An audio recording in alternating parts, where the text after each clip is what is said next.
सुदामा के नारी सुशीला सजन द्वारिका तू जइयो।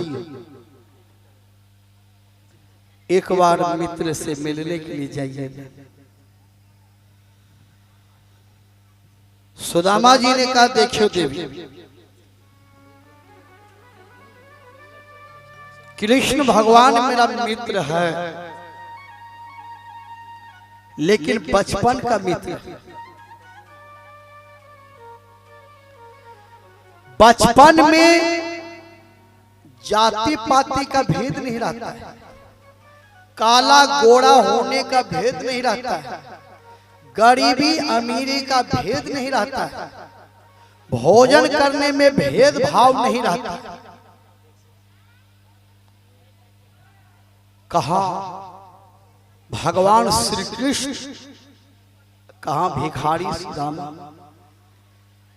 भगवान कृष्ण के सामने में हम जाएंगे कैसे, वैसा शरीर में वस्त्र भी नहीं।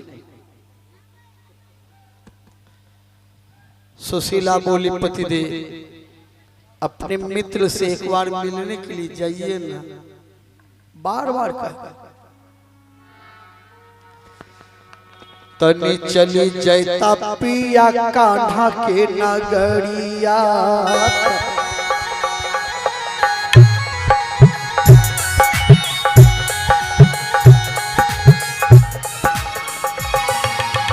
तनी चली जैता पिया कान्हा के नगरिया। सुननी बतिया तुहार कान्हा बचपन के यार, दिलदार कैसन यार कैसन। तनी चली जैता पिया कान्हा के नगरिया, तनी चली जैता।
कहेल सुदामा की नारी सुशीला सजन द्वारिका तू जइहा हो।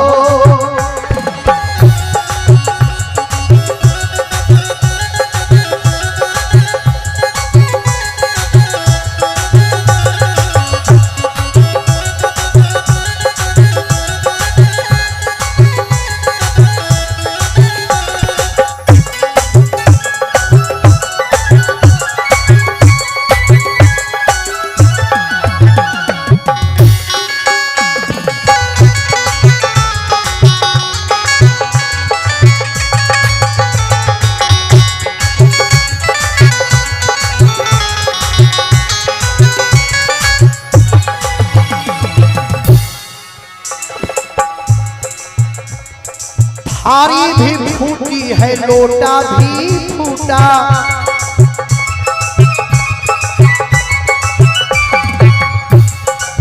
थारी भी फूटी है लोटा भी फूटा।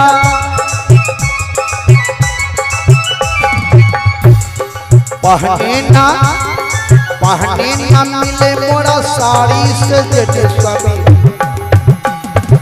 सीता तुझई हो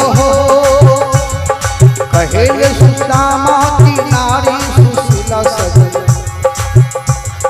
द्वारिका तुझई हो